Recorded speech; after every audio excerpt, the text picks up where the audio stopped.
पाकिस्तान क्यों मीडिएट कर रहा है? देखो पाकिस्तान कर रहा है, उसके पीछे कई रीज़न है। एक तो वो कॉन्टिगुअस है, ईरान के साथ बाउंड्री है उसकी। रिसेंटली उसने सऊदी अरेबिया के साथ डील करी है, और मानो या ना मानो अभी उस रीजन के अंदर वो एक मिलिट्री और स्ट्रेटजिक पावर के रूप में उभर चुका है। रियलिटी जानना बहुत जरूरी है, अपने आप को शीशे में देखना, अपना गिरेबान में झांकना। हमें अभी हमारे पास इतनी समस्याएं हैं। I don't think we have a position. Mediation करके और कोई हमारी नहीं मानेगा, ना ही करे तो अच्छा है। हमारे पास लिवरेज क्या है? What are the leverages you have? क्या लिवरेज है आपके पास जिसकी वजह से कोई आपको मीडिएशन रोल में उतारेगा? ये किसी ने अंदेशा नहीं किया था, ये किसी ने सपने में नहीं सोचा था। शायद हमारी भी एमईए को भी इसका अंदाजा नहीं था। तो ठीक है, whatever he says we will believe. तो मीडिएशन कंट्रीज वही कर सकती है जिनको कि कोई सुनेगा। सो आई थिंक ब्रोकर और दलाल वर्ड की बजाय we should ignore that. We should see कि हमारे ऊपर क्या इम्पैक्ट है और हम कैसे अपने देश की समस्याओं को हल करें। देखो, ही नोज बेस्ट। हम ना एमईए में है, ना हम किसी ऑफिशियल में। When minister of external affairs says we have to believe that, इसमें कोई डाउट ही नहीं है। लेकिन जो एक्शन था यूएस का, the biggest navy in the world, this was a very coward action. Absolutely वो चला गया मीडिएशन का भी। अब तो वो बस निकल चुकी है, अब कोई मतलब ही नहीं है मीडिएशन का। अब जो इजिप्ट है, इसमें टर्की बहुत इन्वॉल्व है, पाकिस्तान इन्वॉल्व है। जनरल यश मोर, आपसे शुरू कर रहा हूं। जनरल मोर, आप जयशंकर जी के बयान को, ऑल पार्टी मीटिंग का जो बयान है, कैसे लेते हैं कि हम कोई ब्रोकर नहीं है? We are not a broker nation, हम दलाल देश नहीं है पाकिस्तान की तरह। हमारे लेबर की प्रॉब्लम्स, सबसे ज्यादा चोट हमारे देश को पड़ी है। तो शायद ये 15-20 दिन पहले मीटिंग होती तो अच्छा था। अब आते हैं पाकिस्तान के मीडिएशन पे। एक्चुअली हमें ज़्यादा ये चीज़ परेशान कर रही है कि पाकिस्तान क्यों मीडिएट कर रहा है। देखो पाकिस्तान कर रहा है, उसके पीछे कई रीज़न है। एक तो वो कॉन्टिगुअस है, ईरान के साथ बाउंड्री है उसकी। रिसेंटली उसने सऊदी अरेबिया के साथ डील करी है, और मानो या ना मानो अभी उस रीजन के अंदर वो एक मिलिट्री और स्ट्रेटजिक पावर के रूप में उभर चुका है। तो हमें उसके बजाय हमें जोर देना चाहिए कि भारत के ऊपर क्या असर है। हमारे ऊपर ये तेल का जो है, कभी रशिया से ले लो, अब बंद कर दो, टैरिफ लगा दिए। ईरान से हमारे को इतने साल से बना कि अब कहता है ईरान से भी ले लो।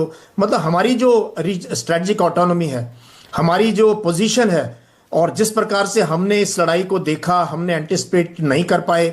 और जैसे ये इवेंट प्राइम मिनिस्टर के इजराइल दौरे से लेके, और जैसे जैसे इवेंट जो है ये चलती गई आगे, मुझे लगा कि हम एंटिसिपेट नहीं कर पाए, और हम हमेशा रिएक्टिव मोड में थे।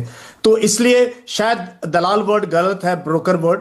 इंटरनेशनल रिलेशंस में ये ब्रोकरेज नहीं है, ये एक स्टेट की यूजफुलनेस को दिखाता है, और जो लड़ रहे हैं कंट्रीज, उनको किसके ऊपर भरोसा है वो दिखाता है। तो मीडिएशन कंट्रीज वही कर सकती है जिनको कि कोई सुनेगा। सो आई थिंक ब्रोकर और दलाल वर्ड की बजाय we should ignore that. We should see कि हमारे ऊपर क्या इम्पैक्ट है और हम कैसे अपने देश की समस्याओं को हल करें। फोकस वो होना चाहिए ऑल पार्टी मीटिंग। जनरल मोर, यही तो एग्जैक्टली सरकार का यही कहना है जनरल मोर, कि हम तो अपने इंटरेस्ट देखेंगे, हम अपने प्रॉब्लम्स को देखेंगे, हमें किसी के बीच मीडिएशन करने में कोई इंटरेस्ट नहीं है।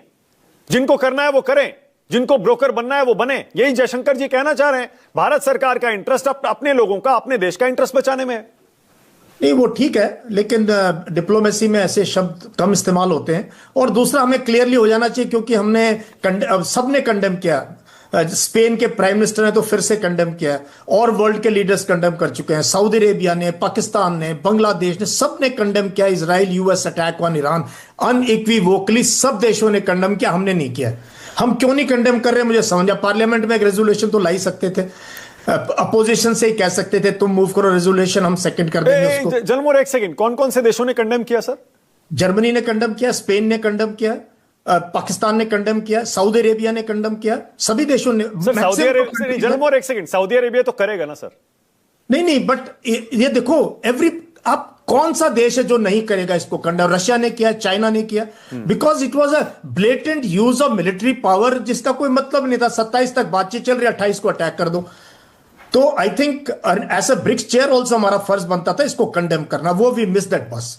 अब क्या है, अब तो आपको लगता है मतलब इंडिया को मीडिएशन की कोशिश करनी चाहिए थी और अभी भी करनी चाहिए, ये आप कह रहे हैं? नहीं, हमारी देखो, रियलिटी जानना बहुत जरूरी है। अपने आप को शीशे में देखना, अपना गिरेबान में झांकना। हमें अभी अभी हमारे पास इतनी समस्याएं हैं।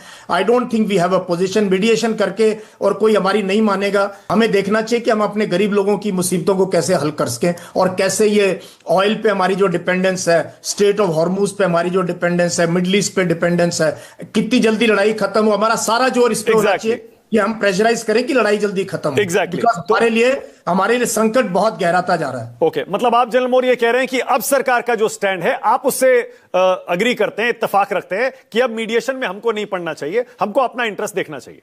एब्सोल्युटली, वो चला गया मीडिएशन का भी। अब तो वो बस निकल चुकी है, अब कोई मतलब ही नहीं है मीडिएशन का। अब जो इजिप्ट है, इसमें टर्की बहुत इन्वॉल्व है, पाकिस्तान इन्वॉल्व है, सऊदी अरेबिया का बहुत जबरदस्त इन्वॉल्वमेंट है और कहीं ना कहीं से प्रेशर है। मुझे लगता है रशिया का बहुत प्रेशर होगा और ट्रंप और पुतिन की भी शायद बातचीत हुई है। चाइना भी बैकडोर डिप्लोमेसी में काफी तेज है, क्योंकि सऊदी अरेबिया और ईरान की 10-15 साल से बातचीत नहीं थी, एम्बेसडर भी एक्सचेंज नहीं थी। उनकी मीटिंग बीजिंग में हुई, ब्रोकर बीजिंग था, बीजिंग में जाके इन्होंने हाथ मिलाया, इन्होंने अपने एम्बेसडर चेंज। तो कहीं ना कहीं मुझे लगता है इसमें silently behind this thing Beijing will be very very active in this area. Exactly, मतलब हर देश की एक पॉलिसी होती है। जनरल मोर, आपको लगता है इंडिया की ये पॉलिसी होनी चाहिए कि हम एक विश्व गुरु बनने की बात करते हैं तो भी बड़े बड़े अंतर्राष्ट्रीय संकट जब आते हैं तो हम एक्टिव रोल निभाएं, प्रोएक्टिव हो जाएं, मीडिएशन करने की कोशिश करें, या फिर जैसे अब हम कर रहे हैं कि हम अपने इंटरेस्ट देखें? सरकार कह रही है हम तो अपने इंटरेस्ट देखते हैं भैया, हमें कोई दिलचस्पी नहीं है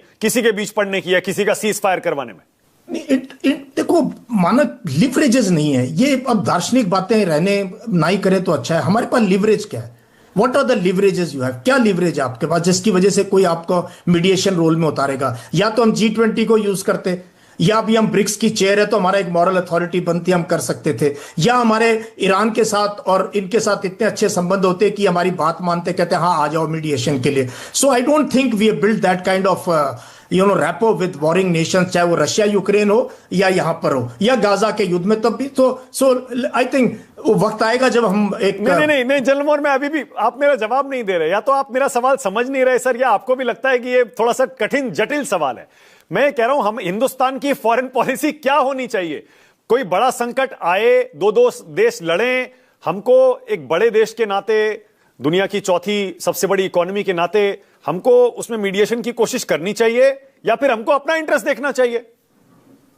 नहीं, अपना इंटरेस्ट तो सर्वोपरि होता है। हाँ, इसमें तो कोई डाउट ही नहीं, हमेशा अपना इंटरेस्ट होता है। और मीडिएशन जो देश करते हैं वो अपने इंटरेस्ट के लिए करते हैं, उनका कुछ ना कुछ इंटरेस्ट होता है। मैं तो यूएन पीस कीपर रहा हूं, मुझे पता है यूएन पीस कीपिंग ऑपरेशंस कैसे होते हैं और कैसे मीडिएशन रोल होता है, कैसे फौजें इकट्ठी करी जाती है, कैसे फंडिंग करी जाती है। उसके लिए लिवरेजेस होने चाहिए, you should have some leverages. तो जब तक हम लिवरेजेस नहीं बिल्ड करेंगे, कैपेसिटीज और कैपेबिलिटीज बिल्ड नहीं करेंगे, I think we should just look after our own interest, that will be in our favour. Okay, तो पाकिस्तान जो जिसको जयशंकर जी कह रहे हैं दलाली कर रहा है, क्योंकि उसको तो अमेरिका हमेशा से इस्तेमाल करता आया है, 1981 से इस्तेमाल करता आया है। मतलब भारत सरकार की पॉलिसी आपको यही लग रही है ना कि हमें कोई बीच में किसी के पड़ने की कोई जरूरत नहीं है, हम अपना इंटरेस्ट देखेंगे। सरकार की पॉलिसी मोटे तौर पर आपको यही समझ में आ रही है ना?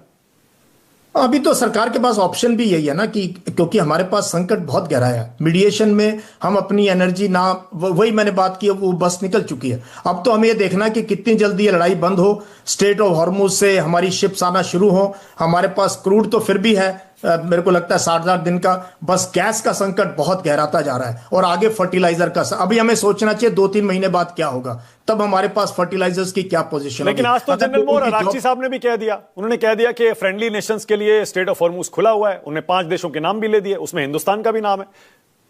अभी लेकिन टोल देना पड़ता है बहुत जबरदस्त। IRGC ने एक सिस्टम सेट कर दिया है, ये बड़ी बड़े कंटेनर जब तक पैसा नहीं देते कोई कंटेनर निकल नहीं रहा वहां से।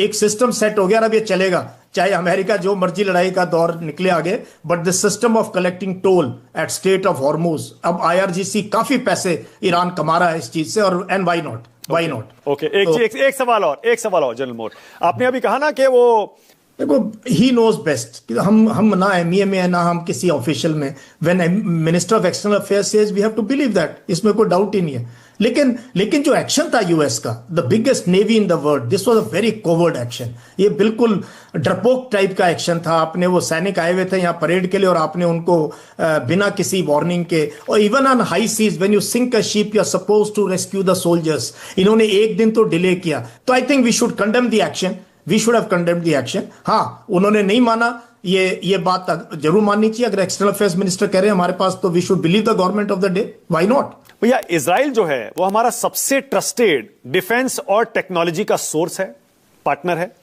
और तो और उन्होंने यहां तक कहा कि इंडिया के कॉन्फ्लिक्ट्स में इजराइल ने हमारा खुलकर साथ दिया है। डिफेंस और टेक्नोलॉजी, अगेन उन्होंने यही वर्ड्स का इस्तेमाल किया।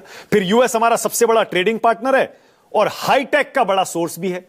और ईरान भी हमारा दोस्त है, ईरान से भी हमारे फ्रेंडली रिलेशंस है। वो कह रहे हैं जिस दिन वहां पर ईरान की एम्बेसी में कंडोलेंस बुक रखी गई, उसी दिन जाकर हमारे फॉरेन सेक्रेटरी ने वहां पर साइन कर दिया, और अब हमारे जहाज भी निकल रहे हैं। तो कुल मिलाकर हमने दोनों से बैलेंस बना लिया ना। आई डोंट नो कितना बनाया, आपको पता है कितना बैलेंस बना नहीं बना, आपको पता है। But yeah we there were important events जिस पर कि हम और प्रोएक्टिव हो सकते। शायद अंदेशा नहीं था, किसी को भी अंदेशा नहीं था कि लड़ाई 4 हफ्ते चलेगी और ईरान इस तरीके से फाइट बैक करेगा, ईरान इस तरीके से अनप्रेडिक्टेबल वॉरफेयर करेगा, ईरान जो है पूरी की पूरी दुनिया के इकोनॉमिक सिस्टम को तबाह कर देगा। ये किसी ने अंदेशा नहीं किया था, ये किसी ने सपने में नहीं सोचा था। शायद हमारी भी एमईए को भी इसका अंदाजा नहीं था। तो ठीक है, whatever he says we will believe.